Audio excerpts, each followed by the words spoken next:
Sure, you can plant a lot of flowers to help protect your pollinators and provide a food source, but there's a lot of things that you need to be doing over the winter as well to protect your pollinators that people just don't talk about. Hi, I'm Rachel, and welcome back to Auxhart Gardening. So I was looking into this topic the other day because I have heard that some insects like to overwinter in dead stems. And I was thinking about, oh, well, I'll just leave some of my dead plants and be done with it. But then I decided I'm going to do a little bit more research and figure out like which insects are hibernating in these stems and anything else I can do to help them out. And that led me down this rabbit hole of research to I don't know if you want to call it an online pamphlet from the Xerxes Society. And it was super helpful, very easy to read, and I'll link that below if you want to read it. And today's video, I'm going to be talking about some of the things that I learned and some of the ways that I'm going to implement the things that I learned in my garden to help protect my pollinators over the winter. So in addition to pollinators, a lot of other beneficial insects are overwintering, or at least trying to, in your garden or your yard. And this includes things like your bees and your butterflies, but also your ladybugs and ground beetles and things like that. Something a lot of people don't know is that 70% of native bees in North America nest in the ground, not in a beehive like you might expect. And so what you do with your garden over the winter can very much influence the population of beneficials and pollinators that you're going to have in the spring. I think there's too much of an emphasis on having a clean garden, and I am, of course, guilty of this in my own gardening. Everybody likes to have something that looks clean and crisp with like straight lines and no dead plants sitting around, and it's just it is not a good environment overall for all of the insects that your garden needs to be healthy. And even outside of the garden, especially if you have a small garden, your yard and your lawn are important habitats that you can be cultivating for these beneficial insects. And this is something that I have felt strongly about for a few years now. The perfect American lawn that is well manicured, very short grass and nothing else is a wasteland compared to a more natural habitat for a lot of these insects that you want to have around to help out in your garden. And of course, that's not even getting into all of the water waste and other terrible things that lawns are doing to the environment. We're not going to get into that, but in the context of your garden, having most of your yard be a shortcut grass is not very healthy. So what can you do about it? What should you be doing to create a habitat for these beneficials? I'm going to give you an overview of the sorts of things that you can do, and then link you to the Xerxes Society for the more in-depth details. So as I mentioned, the thing that got me into thinking about this is the fact that a lot of beneficials overwinter inside stems. And I have all of my dead pepper plants that were in containers all year, and I decided not to compost them and allow them to exist as dead stems with this in mind. And so this is the first and maybe the easiest step you can take, is just to allow your plants to exist as dead stems over the winter. And in particular, the best thing you can do is to have dead perennial stems around, things that will grow back the next year. These are things like raspberries, wildflowers, bee balm, roses, and different insects are going to prefer different sizes of hollowness of the stems that they are overwintering in. So depending on what you can grow in your environment and the sorts of insects that are near you, you can decide different perennials to plant to help these insects to overwinter. The next thing to think about is leaf litter. The leaves that trees drop sometimes can be bad for the lawn, especially if they build up in a very, very thick layer.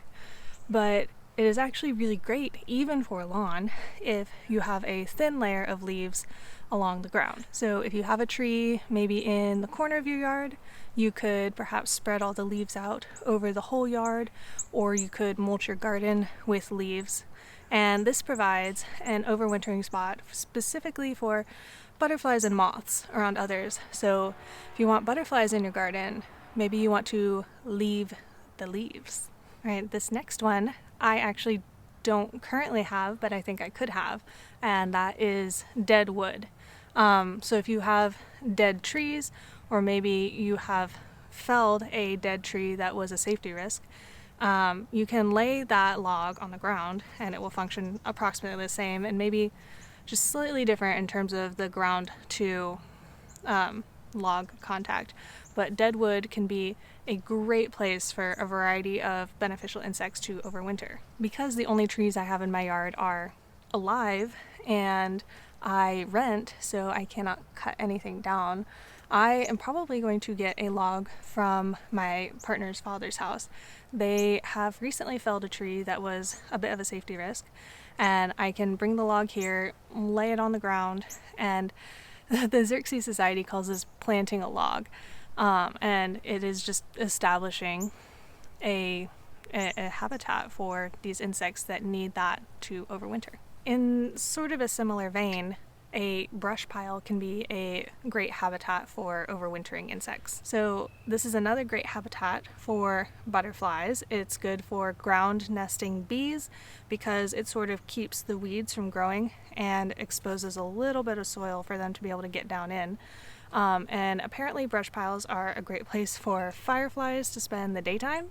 So I know everybody wants a little bit more firefly in their yard. And lastly, these can be a great place for wood-eating beetles to overwinter. So as far as the size you need to be effective, anywhere from 2 to 8 feet high and 3 to 10 feet wide is what the Xerxes Society recommends. And you can put this out of the way, edge of your yard. They even recommended maybe planting a bunch of perennial flowers that would grow up and kind of hide it. And that would be additional ecosystem and habitat for your pollinators and other beneficials over winter. So it's kind of a win-win there. You get to hide the ugly brush pile and also create more habitat. Another one that really surprised me as far as overwintering habitats is a rock pile. Now this is a rock wall that is kind of a retaining wall at the edge of my yard, and for this sort of habitat they would usually recommend a rock wall dry without mortar so that there's these air gaps for the bugs to overwinter in. But seeing as this one is pretty old and crumbling, I think it might actually be a medium okay habitat for bugs overwinter. But if you wanted to create a habitat, you could build maybe some of your raised garden beds out of stone and just don't use mortar, or you could have a collection of rocks, a rock pile or a rock garden or something like that. Something you can take that might be ugly and turn beautiful as a staple in your garden. It would be a really great place for specifically leafcutter bees and bumblebees like to overwinter in this kind of environment. Alrighty, and the last major thing to think about as far as habitat for your beneficials is a clean water source. A lot of ground nesting insects use mud to make their nests, or they go use water to soften the ground as they're digging out their nests. And having a clean source of water can be really important, especially living in a place where maybe there's drainage ditches and the water coming in and running off the street isn't very clean, maybe full of pesticides from other people's yards. It can be pretty damaging to your beneficial insect population. So if you can provide maybe a bird bath with some little stones in it for insects to sit on so they don't drown, that would be really ideal to help cultivate that environment for these beneficials to thrive and help your garden. And one note on this being a clean water source, it needs to be clean, but not like too clean. It doesn't have to be like human drinkable clean, especially because a lot of the dirt and stuff that might fall into it has minerals that those bugs might actually want out of their water. Okay, and before I go, just a quick note on bee houses like the one that I have here. They're definitely not a bad thing to have, especially if you don't have the opportunity to provide a lot of these other environments that I've been talking about. However, this is not as good as a natural environment. So if you have the means to provide a more natural place for all of these bees, especially to overwinter, then think about doing that rather than getting a bee house, or in addition to getting a bee house. Now, just as a quick reminder, this is one of those videos that you can comment on if you want to earn an entry towards winning free seeds that I have harvested from my own garden. If you want to learn more about that, I will link the video, but you can comment on this video through the end of December for that entry to count.